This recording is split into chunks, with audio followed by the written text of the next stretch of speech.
नमस्कार दोस्तों, आप क्राइम तक देख रहे हैं। आज एक कहानी ऐसी है जिसे आप सुनेंगे तो सच में रो देंगे। वो इसलिए क्योंकि ये जुडिशल सिस्टम, पुलिस के सिस्टम एक लड़की किस तरह से अपने अधिकारों का बेजा इस्तेमाल करती है, ये सारी बातें इस कहानी में है। बात करते हैं बेंगलुरु की कहानी की, जिसका जो शख्स है, जो कैरेक्टर है, जिसने खुदकुशी की उससे पहले 40 पेज का सुसाइड नोट, कई घंटों की वीडियो शूट करी और एक एक सिस्टम के एक एक कड़ी को उजागर कर दिया। अतुल सुभाष एक शख्स का नाम है जिसने सुसाइड किया। ये बैंगलोर में काम करता था। इसने आत्महत्या से पहले 1 घंटे का एक वीडियो बनाया, 1.5 घंटे का। चिराग जी, इसमें जुडिशल सिस्टम पर सवाल खड़े किए। अतुल और उसके परिवार वालों के खिलाफ उसकी पत्नी ने 2 साल में 9 केस दाखिल कर दिए थे। सोचिए, 2 साल के अंदर 9 केस, कुछ केस कोर्ट में, कुछ केस पुलिस के पास। कभी जज हंसा तो कभी डेट नहीं मिली तो कभी मेंटेनेंस के लिए ज्यादा पैसों की डिमांड करने लगे। सच में झकझोर देने वाली कहानी प्रवेश। ऐसी कहानी मैंने पूरी 1.5 घंटे की वीडियो देखी। और मैं वो वीडियो देखते देखते तक मैं सच में मन से ऐसा मुझे इतना दुख पहुंचा है। मतलब अगर हम वो व्यूअर्स को दिखा नहीं सकते क्योंकि यूट्यूब की गाइडलाइंस है, तो हम वो पूरी वीडियो नहीं दिखा सकते, लेकिन कोई भी देखेगा तो रो देगा वीडियो। और चिराग जी, ये ना मतलब मेंटल टॉर्चर तो कुछ नहीं, ये ना उसके 10 गुना एक्सटेंट लेवल का है। मतलब आप देखिए, ये जो जिस 2019 थोड़ा सा बताया था, 2019 में उत्तर प्रदेश की जौनपुर की रहने वाली निकिता सिंघानिया के साथ इनकी शादी होती है। शादी के कुछ टाइम बाद इन दोनों की आपस में बनती नहीं, लड़की वापस आ जाती है जौनपुर में आने के बाद एक के बाद एक टोटल 9 केस। आपको पता है एक केस इसमें कैसा था, इनके पिताजी को हार्ट अटैक आ जाता है, वो हार्ट की बीमारी से मर जाते हैं, और वो केस करती है मर्डर का केस इन पे चार्जेस लगवाती है कि मेरे पापा शॉकिंग में दहेज का शौक झेल नहीं पाए, कि मेरे पिता को दहेज देना पड़ेगा, उसका शौक झेल नहीं पाए, उसके कारण मेरे पिता की मौत हो गई। और इसमें उन्होंने सीरियस एलिगेशन जजेस पे भी लगाया है, जो जजेस पे सीरियस एलिगेशन लगाया कि जजेस मेरा मजाक उड़ाया जजेस ने। और उन्होंने 5 लाख रुपए सेटलमेंट को मांगा। जब मैंने नहीं दिया तो मुझे हरास किया गया। आप बताइए, 2 साल में 120 तारीख पे गया है बंदा, बेंगलोर में काम कर रहा है और जौनपुर जा रहा है बार तारीख पे, और उसको छुट्टी कितनी मिलती है साल की? बस 23। हम सबको भी 23 ही छुट्टी मिलती है। लेकिन चिराग जी, इतना सादा ये सब चीज़ हमारे आसपास ऐसी कई चीज़ें हो रही हैं, बहुत हो रही है, कोई खुल के बोलने वाला नहीं। क्या मेंस राइट की हर कोई बात करता है, लेकिन मेंस राइट कहीं दूर दूर तक दिखाई नहीं देता। सबसे बड़ी बात तो है, झूठे मुकदमे दर्ज हो रहे हैं रेप के। कोई लड़की आपके साथ रहती है और अचानक झूठा मुकदमा दर्ज करा देती है, कहती है जी मेरे साथ तो रेप कर दिया। पहले सब कुछ कंसेंट से होता है और उसके बाद वो रेप बन जाता है, और वो शख्स जेल की चक्की पीसता है, कई सालों तक पीसता है। उसकी नौकरी चली जाती है, बिजनेस में घाटा हो जाता है, समाज में उसकी जो एक वैल्यू है वो ख़त्म हो जाती है, माँ बाप ट्रॉमा में चले जाते हैं। अब सोचिए कितना ज़्यादा ट्रॉमेटिक एक सिचुएशन होती है एक आदमी के लिए अगर उसके खिलाफ गलत मुकदमा दर्ज हो जाए। ठीक ऐसी कहानी है बेंगलोर वाली। मैं आपको थोड़ा सा पढ़ देता हूँ, जिसके बाद आपको। और अतुल बता रहे हैं कि 2 साल में 120 तारीख जो लगी ना, जिसमें फिजिकली आदमी समझो बैंगलोर से गोरखपुर जा रहा है, उसका कितना खर्चा है?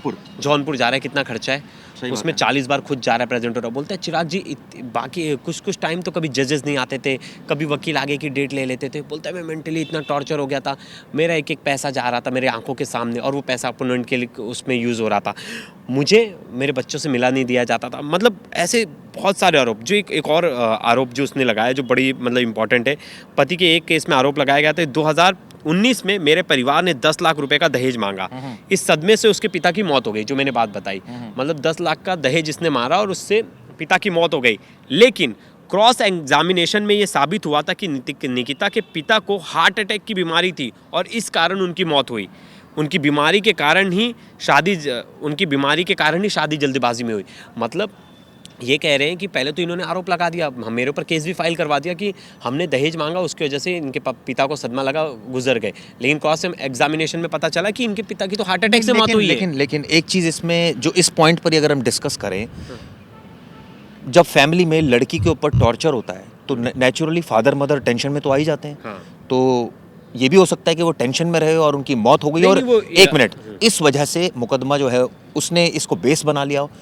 मैं यहाँ पर बैठकर लड़के का पक्ष लेने के लिए और लड़की का पक्ष लेने के लिए नहीं बैठा हूँ। मैं तो यहाँ पर फैक्ट्स की बात करने के लिए बैठा हूँ। यहाँ पर जो फैक्ट्स हैं वो ये है, दबदबा है, 9 केस आपने लगवा दिया, ये दबदबा ही है ना आपका लोकल में अच्छा कनेक्शन है तो आपने दबादब एक के बाद एक 9 केसेस लगा दिए।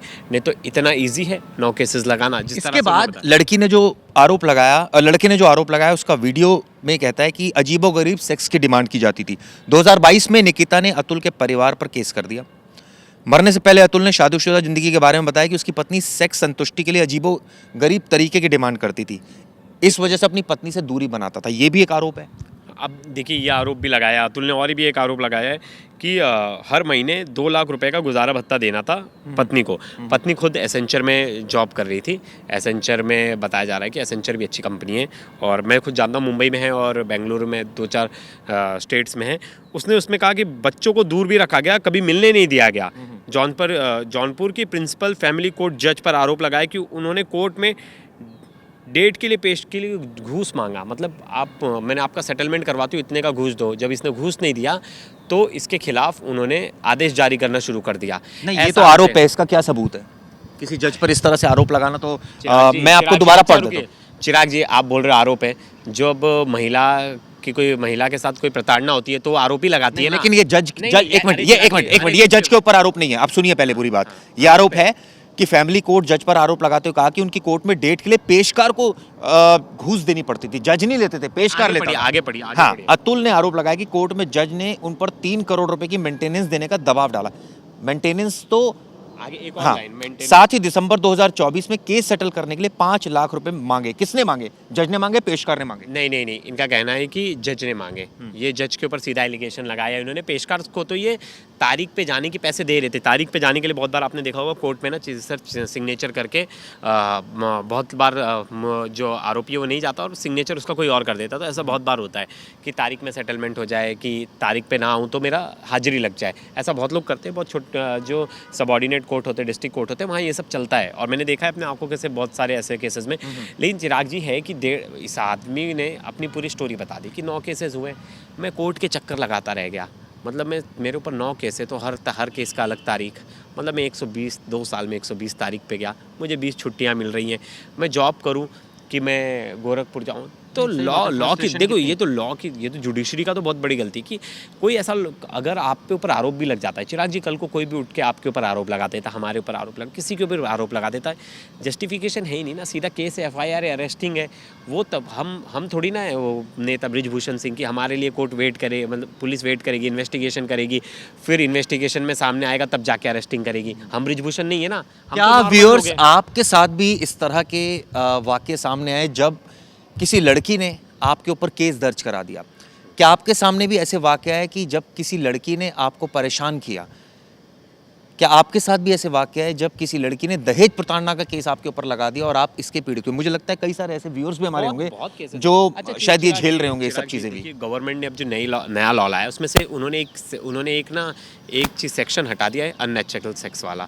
जो अननेचुरल सेक्स वाला था वो सेक्शन हटा दिया, क्योंकि क्या था पहले ना, अगर पति पत्नी की लड़ाई होती थी और जब डिवोर्स की बात चलती थी तो पहला केस यही करवाते थे कि डिमांड ऑफ नहीं, लेकिन अभी भी आप देखिए जो रेप का केस दर्ज होता है वो भी तो 90% केसेस ऐसे होते हैं रेप के, जो कि एक डाटा है, जो फर्जी होते हैं, जिसमें कंसेंट होता है और उसके बाद वो रेप का केस बन जाता है। चिराग जी, जो सेक्शन मैं आपको बोलूँगा सेक्शन 69 क्या है? सेक्शन 69 है कि शादी का झांसा देकर, अगर शादी का झांसा देकर आप किसी के साथ फिजिकल रिलेशन में आते हैं और बाद में आप कहते हैं कि मुझसे शादी नहीं करना चाहता, तो वो जाके FIR करवा सकते हो, रेप में काउंट होगा। तो मतलब आपके पास तो मतलब कोई ऐसा ऑप्शन नहीं, आप प्रूव ही नहीं कर सकते। और आपके साथ मतलब सेम आप उल्टा कर दीजिए, किसी महिला ने आपको वादा किया, किसी लड़की ने आपको वादा किया वो आपसे शादी करना चाहती हैं, और उसके बदले उसने बोला कि चलिए अब फिजिकल होते हैं, और आप लोग फिजिकल हो और बाद में वो मुकर गई, तो आप कुछ नहीं कर सकते। और मुकदमा और करा दिया उसने, मुकर तो गई और मुकदमा भी करा दिया आपके ऊपर। हाँ, तो आप तो कुछ नहीं कर सकते। तो लॉ तो बिल्कुल मेंटेन नहीं है। और ये देखो सालों से लोग उठाते आ रहे हैं। मैंने दीपिका भारद्वाज जो सोशल एक्टिविस्ट है, मेंस राइट के लिए बात करी, मैंने उनका ट्वीट पढ़ा, मैंने बहुत सारे लोगों का ट्वीट पढ़ा, और बहुत सारे लोग इसको मतलब ट्विटर पे इसकी आंधी आ चुकी है, मतलब इस पोस्ट को हर कोई रिपोस्ट कर रहा है, सब कोई अतुल से अपना दुख जोड़ रहा है। हमारे आसपास इतने सारे केसेस हो जाते हैं ना चिराग जी, कहीं ना कहीं कोई आदमी सुसाइड कर रहा है, सब हम औरतों की तो बात करते हैं लेकिन आदमियों की बात कोई नहीं करता। हाँ, हम खुद नहीं करते चिराग जी, मैं तो दूसरों को क्या बोलूँ, हम खुद नहीं करते। आज अतुल का केस आया तो आज हम आपस में बात कर रहे हैं, लेकिन हमारे आसपास ऐसी बहुत सारी चीज़ें होती हैं कि आदमी भी उस टॉर्चर से गुजर रहा है, उस टॉर्चर से बाहर निकल नहीं पा रहा है। फेक जो जुडिशरी ने जो पावर दी है उसका गलत इस्तेमाल हो रहा है, और बहुत बेगुनाह अभी भी सलाखों के पीछे हैं इस चक्कर में। बात आपकी सही है। इस केस से ये पता लगता है कि किस तरह की हमारे जो कोर्ट की व्यवस्था है, जो अदालत की व्यवस्था है, किस तरह से काम हो रहा है। ये बात सच है, बहुत सारी पेंडेंसी है। ये बात भी सच है कि इसकी वजह से लंबी लंबी डेट्स पड़ती है, लोग परेशान हो जाते हैं, चप्पल घिस जाती है न्याय के लिए, लेकिन न्याय नहीं मिल पाता। ये केस हमें ये बता रहा है किस तरह से एक शख्स ने सुसाइड कर लिया। 120 आप सोचिए डेट्स पर वो गया, परेशान रहा पूरी ज़िंदगी। पूरी घंटे का सुसाइड नोट, मतलब सोचिए वीडियो बनाई है, सुसाइड नोट, और 1.5 घंटे की वीडियो बनाई है। मतलब वो ट्विटर पे है वीडियो, अगर कोई सुनेगा, अगर वो पूरी वीडियो देखेगा, बहुत सारे लोगों ने अपलोड किए, तो व्यूअर्स जाके भी देखें और खुद ही तय करें और अपने कमेंट्स लिखे, राय लिखें। एक चीज़ जो इस पूरे केस में सामने आती है वो ये भी आती है कि गलती सिर्फ और सिर्फ उस औरत की है जो मुकदमा दर्ज करा दिया, आदमी की कोई गलती नहीं है। चिराग जी, ये तो बाद में तय होता है, लेकिन ये सिंपल केस ऑफ हमें मेंटल हरासमेंट का जो दिख ही रहा है ना, आपकी चिराग जी आपकी पकड़ अच्छी है, मैं बोल रहा हूँ आपकी पुलिसिंग अच्छी है, आपकी पुलिस, आप किसी ऐसे आदमी को पकड़ लो जिसकी कोई पहचान नहीं, और उस पर आप दिल्ली में लदालद 10 केस उसके ऊपर लगवा दो, क्योंकि आपकी पकड़ अच्छी है। आप अपने स्टेट में, वो बेचारा बेंगलोर में काम कर रहा है, आप अपने स्टेट जौनपुर जा रहे हो, वहाँ उसके ऊपर 9 केस करवा दे रहे हो, ये कहाँ से, मतलब। एक बहुत ही भावुक पोस्ट है जो जिस शख्स की जिसकी मौत हुई उसने क्या लिखा। जुडिशरी से माता पिता को हैरासमेंट नहीं करने की अपील की। पत्नी के लिए आखिरी संदेश ये दिया कि मेरे बच्चों को वैल्यू के साथ परवरिश के लिए मेरे माता पिता को दे दे। उसने अपने भाई को हिदायत दी कि बिना किसी कैमरे के मेरी पत्नी और उसके ससुराल वालों से नहीं मिले। मेरी अस्थि विसर्जन तभी करें जब तक परेशान करने वालों को सजा नहीं मिलती। मतलब अस्थि विसर्जन ना करें। अगर न्याय नहीं मिलता तो मेरी मौत के बाद मेरी अस्थियां कोर्ट के सामने गटर में बहा देना। ये कितना बड़ा कटाक्ष है, आप सोचिए। एक ऐसा आदमी, जो हताश आदमी, जो भीख मांग रहा है सिस्टम से कि क्या कर दिया मेरे साथ, क्यों कर दिया मेरे साथ, और साथ देने के लिए उसके शायद कोई दोस्त भी नहीं थे। लेकिन कहानी का ये सिर्फ एक पहलू है। कहानी का दूसरा पहलू भी है कि एक लड़की जिसने सपने संजोए थे एक पति के साथ रहने के, क्या ऐसा तो नहीं कि उसके साथ भी टॉर्चर किया गया हो? ये भी एक बात है। हाँ चिराग जी, वो देखिए, वो तो इन्वेस्टिगेशन का पार्ट है, निकलेगा। लेकिन देखिए, जो हम फर्स्ट हाफ में दिखता है, अच्छा आपने हम कभी कोई रेप केस डिस्कस करते हैं, किसी महिला ने रेप केस का आरोप लगाया, तो हम कभी ये कहते हैं कि क्या पता वो महिला झूठ बोल रही है? हम कभी बोलते हैं? नहीं बोलते ना, नहीं बोलते। तो आज तो हमने उस आदमी की बात सुनी, वो आदमी इस दुनिया में नहीं रहा, उसने अपनी वीडियो बनाई, उसने सब कुछ बनाया, और उसने तो लोगों के सामने तथ्य रख दी कि ऐसा ऐसा मेरे साथ हुआ, इसलिए मैं सुसाइड कर रहा हूँ। बता रहे 9 केसेस हैं, 120 बार तारीख पे जा रहा है, इतनी सी है, जो वो बता रहे जुडिशरी फेलियर है, मैं कैसे इस चीज़ का हरासमेंट हुआ। पुलिस मुकदमे दर्ज कर रही है बिना जांच के, बिना सबूतों के मुकदमे दर्ज करिए।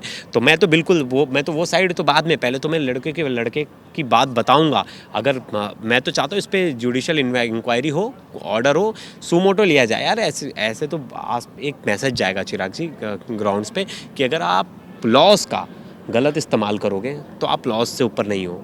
हाँ, लेकिन हम सब देखते हैं किस तरह से रेप के मामलों का गलत इस्तेमाल होता है। एक लड़की आपके साथ रहती है। गाजियाबाद वाला केस, चिराग जी, गाजियाबाद वाला केस, जब गाजियाबाद वाला वो जिस आदमी के ऊपर केस लगा था, जो आपसे बात किया था, उसने क्या कहा था कि कैसे पुलिस मिल गई थी और पुलिस उसे बोल रही थी तेरा केस सॉल्व कराना है तो पैसे लेके आ।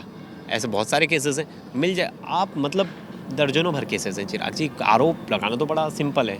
ये कानून में आपको दोस्तों क्या लगता है, बदलाव होना चाहिए क्या? रेप के कानून में बदलाव होना चाहिए? जब तक सबूत नहीं हो, किसी की हिमाकत नहीं हो, आपके खिलाफ मुकदमा दर्ज कर रहे। लेकिन आप सोचिए कि लड़की झूठे मुकदमे दर्ज कराती है, पहले कंसेंट होता है और उसके बाद कहती है कि रेप हो गया। लेकिन इसकी एक दूसरी साइड भी है, वो ये है कि लड़कियां कई बार बड़ी मासूम भी होती है, उनके साथ ये गंदी हरकतें हो जाती है, वो हिम्मत नहीं जुटा पाती, वो थाने तक नहीं पहुंच पाती। और इसका एक और सच भी ये भी है कि कई बार ऐसा भी होता है कि जब मुकदमा दर्ज होता है तो लड़कियों को भी बहुत प्रताड़ित किया जाता है और वो भी न्याय के चक्कर काटती है। आरोपी को टाइमली बेल मिल जाती है, और कहीं ना कहीं उसका भी जुडिशल सिस्टम से एक तरह से भरोसा उठता है। तो ये सब चीज़ें नहीं होनी चाहिए। जो दोषी है उसी को सज़ा मिलनी चाहिए, जो दोषी नहीं है उसको सज़ा नहीं मिलनी चाहिए। लेकिन विडंबना ये है कि हो उल्टा रहा है, कानून का दुरुपयोग हो रहा है, और दुरुपयोग इस हद तक हो रहा है, ये कहानी शायद बताने के लिए काफ़ी है। ये वीडियो कैसी लगी दोस्तों ज़रूर बताइएगा।